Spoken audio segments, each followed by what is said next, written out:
Quiet on the set. Can we please have quiet on the set?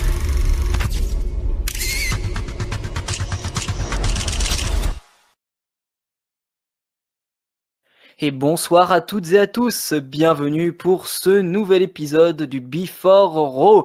On est aujourd'hui le lundi 19 juin et bien entendu vous nous retrouvez pour votre émission du lundi de catch. Donc on va anticiper l'actualité de Raw et ce soir c'est moi Hugo qui serai votre hôte et je suis accompagné de Kevin pour parler de catch et de cette émission Raw ce soir. Bonsoir Kevin.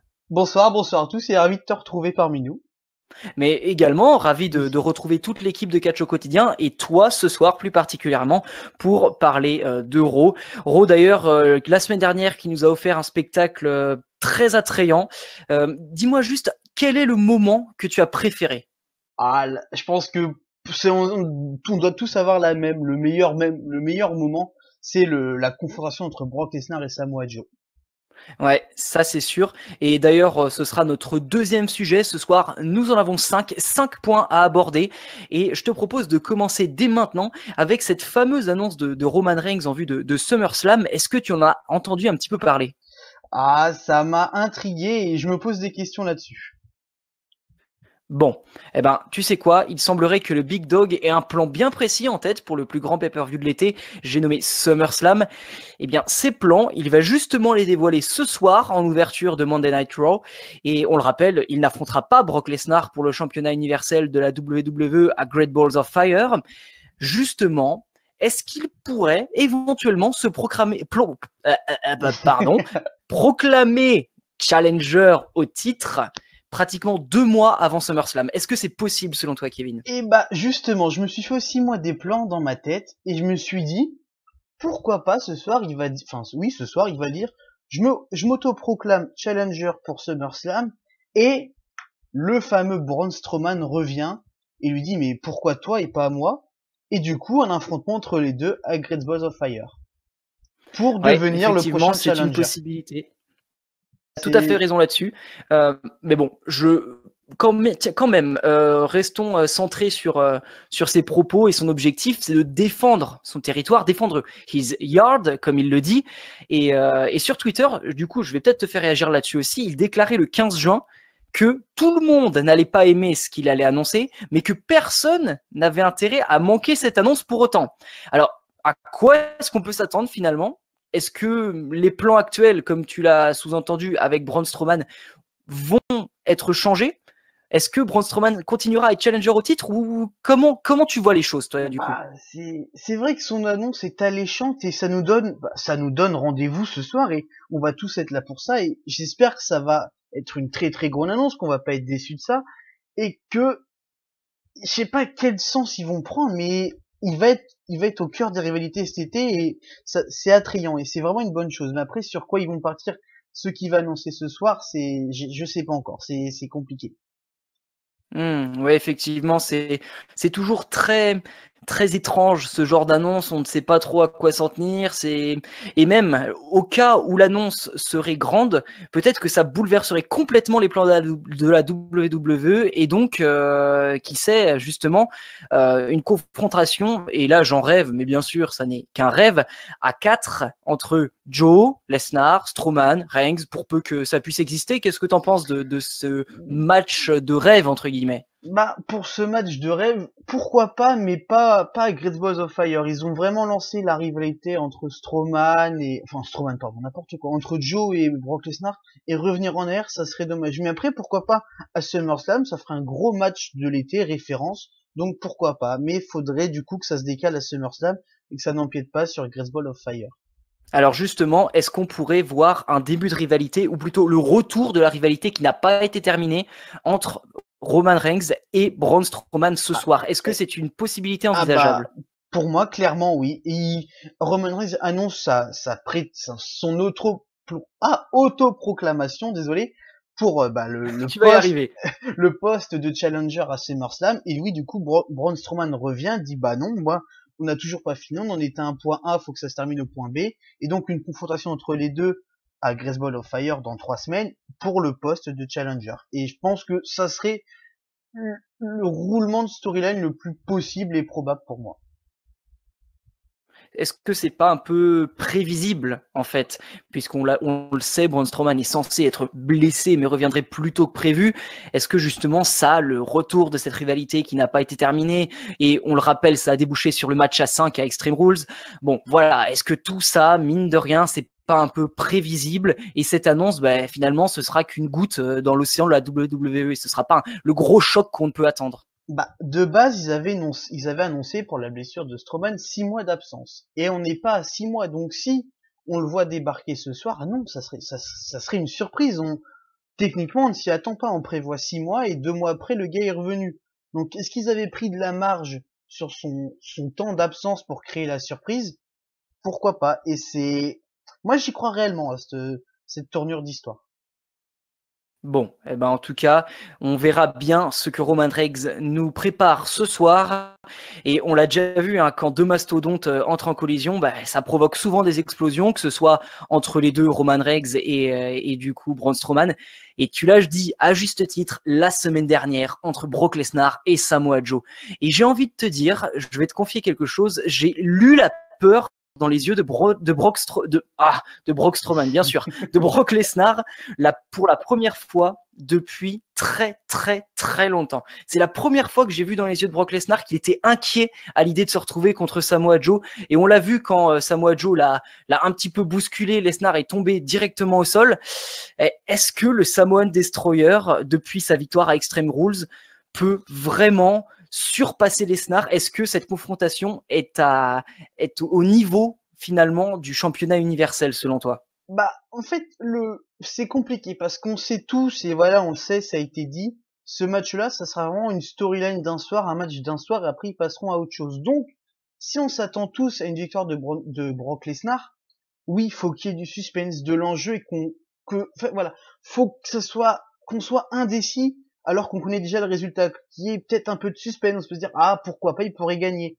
Donc, qu'il ait la peur, oui, qu'il ait peur, qu'il se fasse un peu surpasser par Samoa Joe, oui, c'est vraiment bon, et ça peut annoncer que du bon pour le match, et ajouter plus de suspense alors qu'il n'y en a pas vraiment. Et on l'a vu également, c'est les 3/4 du roster en fait qui sont intervenus pour les séparer. Et après leur altercation, Joe a affirmé qu'il enverrait Brock Lesnar dans les bras de Morphée, donc qu'il l'enverrait dormir. Je te le cache pas, c'est une référence directe à sa prise de soumission favorite qui est le sleeper hold. Est-ce que Samoa Joe est en mesure vraiment d'inquiéter Brock Lesnar à Great Balls of Fire, même si le scénario est vraiment cousu de fil blanc, et on sait pertinemment que Brock Lesnar va conserver son titre en vue des plans de la WWE lors des prochains mois? Bah, en tout cas, Samoa Joe a tout ce qu'il faut, il a le physique, il a le in-ring, il a même le micro, donc pour moi, c'est le gars qui est capable de battre Brock Lesnar. C'est peut-être un peu tôt, ils ont peut-être mis cette rivalité un peu tôt pour faire perdre Lesnar maintenant, mais pour moi, dans le futur, oui, Joe peut vraiment mettre un terme au règne de Brock Lesnar et peut-être du coup le remplacer. Et justement, est-ce que ce serait pas la rivalité qu'on pouvait attendre, la rivalité intense de deux brutes épaisses? Bon, évidemment, il y a eu Goldberg, mais Goldberg, c'est pas exactement pareil que Samoa Joe, on est d'accord là-dessus. Donc, est-ce que justement deux jeunes, parce que mine de rien, Brock Lesnar n'est pas si vieux que ça, il n'a même pas encore 40 ans, Samoa Joe qui a à peine la trentaine aussi, est-ce que deux mastodontes comme ça, c'est pas une rivalité pour l'avenir aussi? Bah, de toute façon, c'est ce qu'on veut. En plus, le gars vient d'NXT, c'est un produit NXT, oui et non. Mais ça le prouve que oui, il vient d'NXT, le gars est en train de monter en flèche dans le roster depuis son arrivée. C'est vraiment deux gars, mais avec de la puissance, et on veut de la puissance, on veut vraiment des coups, on veut de la baston, comme on l'a vu la semaine dernière. Et enfin, tout est bon pour faire un bon match, une bonne rivalité. Donc, pour moi, pour l'instant, il y a aucun point faible dans cette rivalité. Alors pourquoi ne pas l'avoir gardé pour plus tard, finalement, et éventuellement un match à WrestleMania? Bah, je suis d'accord avec toi, et quand on savait que Roman Reigns, non, ne pouvait pas gagner, on savait que Finn Balor, c'était compliqué de le faire gagner, donc fallait trouver un challenger d'un soir, pour les grosses boules de feu, comme on dit en français. Ils l'ont trouvé, après, ils peuvent toujours relancer la rivalité plus tard, ou même, du coup, si elle marche tellement bien, ils peuvent tout simplement la continuer jusqu'à SummerSlam. Donc, c'est vraiment cette rivalité sur quelques semaines et le match qu'ils vont avoir lors du pay-per-view. peut être décisif et pourquoi pas, oui, la faire continuer, pourquoi pas, ouais, la faire continuer tout l'été. Tellement elle serait bonne. Effectivement.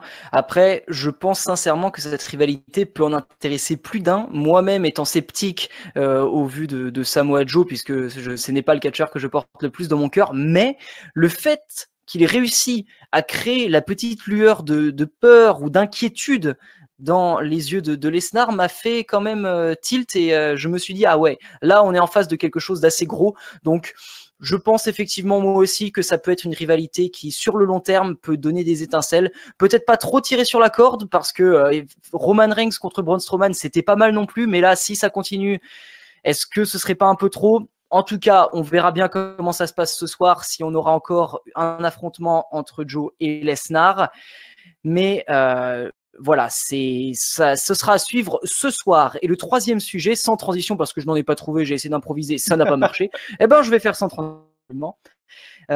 Tu sais de quoi parler? On va parler un peu de la division féminine.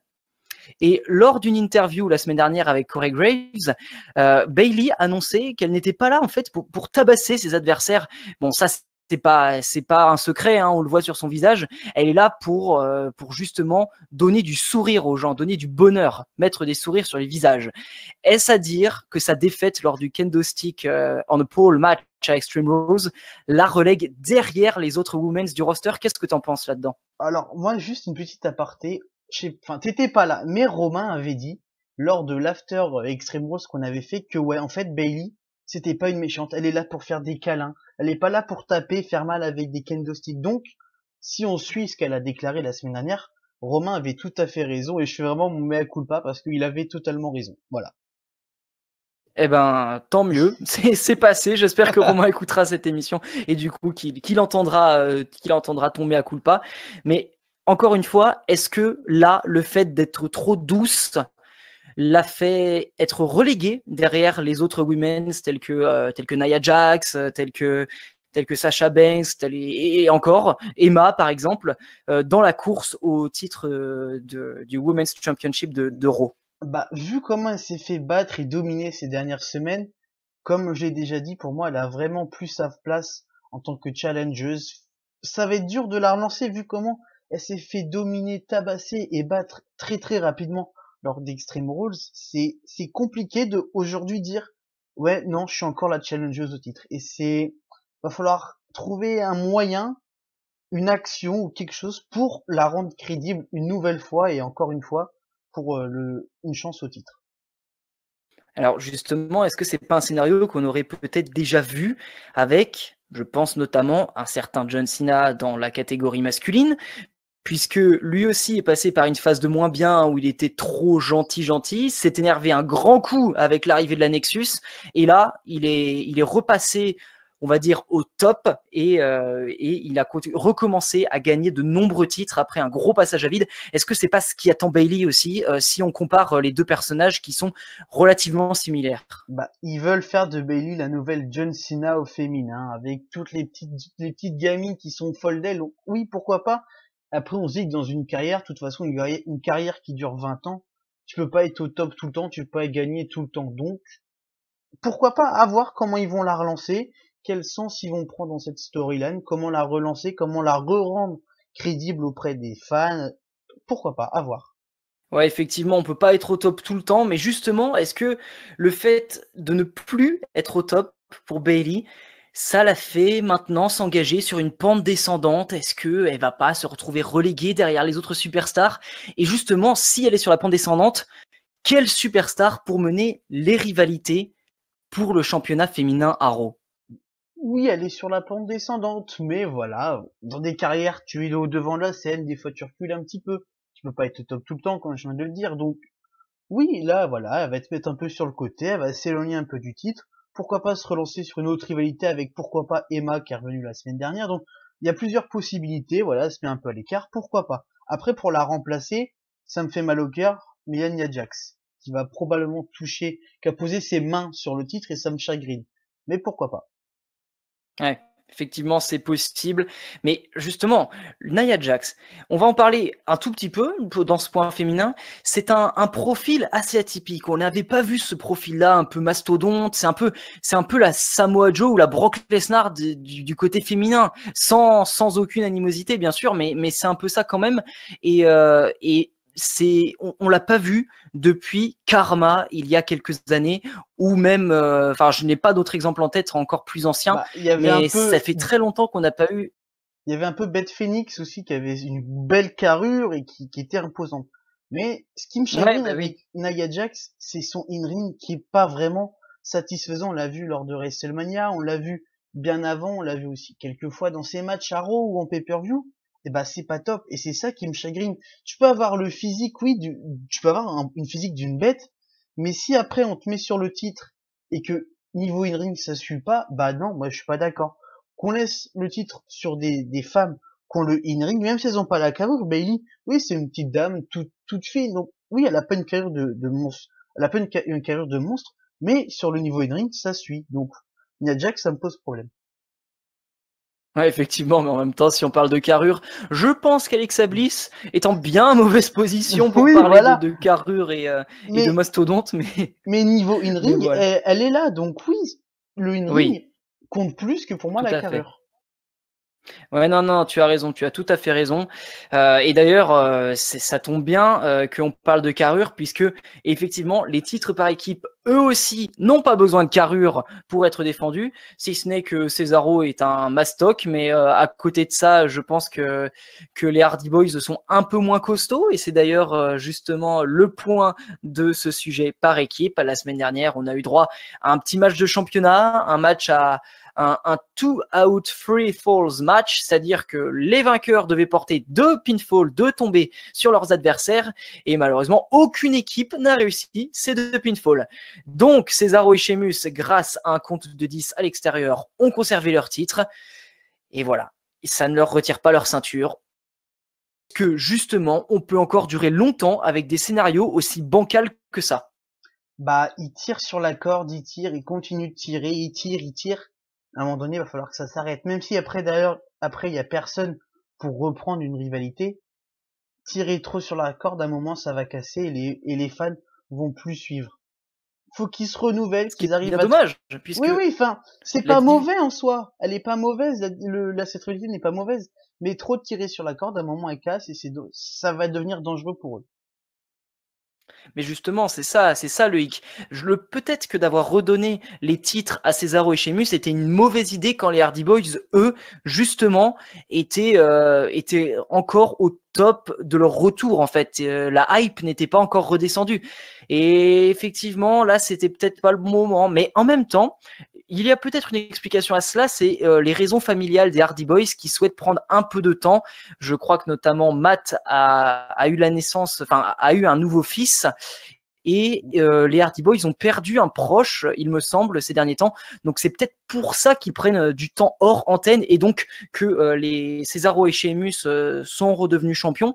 Alors, si les Hardy Boys sont sur la touche, qui va les remplacer? C'est ça la grande question Bah, désormais. c'est ça qui est compliqué. Et à Raw, il n'y a pas vraiment d'équipe face. On a Enzo et Big Cass, mais qui sont en ce moment dans une storyline d'attaque, donc ils sont déjà occupés. Donc eux, c'est pas possible. Rhino et Slater, les gars viennent de nulle part, donc les mettre, enfin, leur donner une position de challenger, bah c'est pas crédible, ils arrivent de nulle part, donc non. Et à part eux, eh ben il y a personne. Et c'est compliqué. Ce serait pas The Revival. Ouais, mais ça fait heal contre heal et on sait que même si, voilà, ils en font de temps en temps, ils aiment pas grandement ça. Donc c'est compliqué. Et en plus, avec notre cher duo Enzo et Cass qui est au bord de l'implosion, c'est peut-être un peu compliqué. Ou alors, est-ce que ce serait pas le moyen justement de les faire redécoller et de les faire gagner le titre, enfin? Pourquoi pas, mais pour moi, ils sont dans le classement, ils sont très très bas et leur donner une chance au titre, bah faut trouver un moyen de leur offrir ce match pour les titres et faut le trouver. Et pour moi, c'est compliqué de trouver une solution, un segment ou trouver quelque chose pour les rendre crédibles à cette position. Ouais, effectivement, on verra si les bookers, eux, ont trouvé la solution ce soir à Raw. En tout cas, la semaine dernière, c'était très étrange, mais en même temps satisfaisant. On a eu droit à une petite confrontation entre l'architecte et le dieu. Alors, est-ce qu'on va assister à la rivalité entre deux créateurs, entre Jésus et Lucifer? J'ai envie de dire, bon, ok, je plaide coupable. La comparaison est peut-être un peu osée, mais d'un côté, on en a un qui s'habille en blanc, quasiment tout le temps, ou alors très régulièrement, et l'autre qui adore le noir et la saleté. Alors bon, vous l'avez compris, on va parler bien sûr de Rollins et Wyatt, une rivalité qui est sur les rails depuis la semaine dernière. Est-ce que ce serait pas une rivalité justement qui serait éventuellement très bonne pour l'avenir? Qu'est-ce que tu en penses de ça, Kevin? Je dis pas non à cette rivalité. Je pense que niveau in-ring, ça va être satisfaisant. On va avoir Wyatt va peut-être entrer dans l'esprit de Seth Rollins. Pourquoi pas? Ce qui me dérange, c'est le manque Alors d'objectif. justement, la semaine dernière, Bray Wyatt a lancé un petit pic, mine de rien, à Seth Rollins en lui disant que il avait peut-être trouvé la force de tuer un roi, aka Triple H, mais que lui est un dieu et qu'il est éternel. Alors, quels sont les plans pour Wyatt contre Rollins? Justement, est-ce qu'on peut encore avoir une rivalité? Est-ce que c'est encore plausible désormais aujourd'hui à la WWE d'avoir une rivalité un peu entre deux personnages que l'on peut catégoriser de méga top stars, puisque on a souvent des rivalités entre moyen et bon, bon et bon, mais entre deux méga top stars que sont justement Wyatt et Rollins, est-ce qu'on peut espérer quelque chose de cette rivalité? Bah, ce qui me chagrine, c'est que les deux ont besoin de victoire, les deux ont besoin de vraiment être au top dans le roster. Et forcément, dans cette rivalité, il y en a un qui va perdre. Donc, faire perdre Rollins, ça l'éloignerait du titre, ça serait dommage. Et Wyatt a tellement besoin d'une victoire face à une très grosse superstar pour se relancer dans le roster de Raw, le re-rendre crédible à un titre. Faut donner une victoire à un des deux, et pour moi, je sais pas encore me prononcer sur le gagnant de cette rivalité. Alors après, quand même, avoir vaincu les plus grands, les deux, hein, notamment, je pense à Randy Orton d'un côté pour Bray Wyatt quand il était à SmackDown, et Triple H pour Seth Rollins à WrestleMania. On va prendre le côté Seth Rollins dans un premier temps. Ce nouveau défi peut-il lui permettre de redevenir, en tout cas, dans la course pour être le visage de Raw, puisque pour le moment, ce sont Brock Lesnar et Roman Reigns qui se tirent la bourre. Est-ce que lui peut revenir dans la course? Mais oui, en plus, bon, après, c'est à prendre avec des pincettes, mais ça serait le prochain sur la cover du jeu WWE. Donc, qui dit une grosse mise en avant, parce que le jeu va sortir d'ici la saison de l'automne, si je me trompe pas. Donc, va falloir le mettre en avant, le construire, que le gars, enfin, soit crédible, parce que le gars, quand même, tient la cover du jeu, donc faut qu'il soit crédible. Donc oui, il a besoin de victoire, et pourquoi pas, ça serait vraiment le moment idéal pour le lancer pour le début de la promo du jeu. Alors, qu'est-ce que ça pourrait apporter à Bray Wyatt de battre Seth Rollins, du coup, si on prend le contre-pied de ce qu'on vient de dire?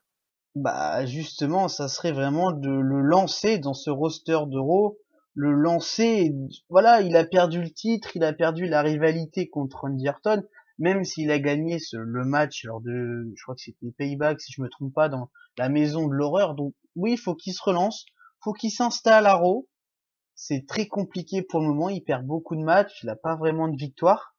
Donc faut vraiment que lui s'installe et pose ses bases à Raw. Donc pour moi c'est vraiment s'il gagne, c'est vraiment pour ça. Faut vraiment qu'il s'installe. Alors, est-ce que je m'emballe si je dis que justement ce match, enfin cette rivalité est une rivalité de créateurs, celui qui façonne les superstars, aka Bray Wyatt, et celui qui façonne la fédération, l'architecte Seth Rollins. Est-ce que je m'emballe quand je dis ça?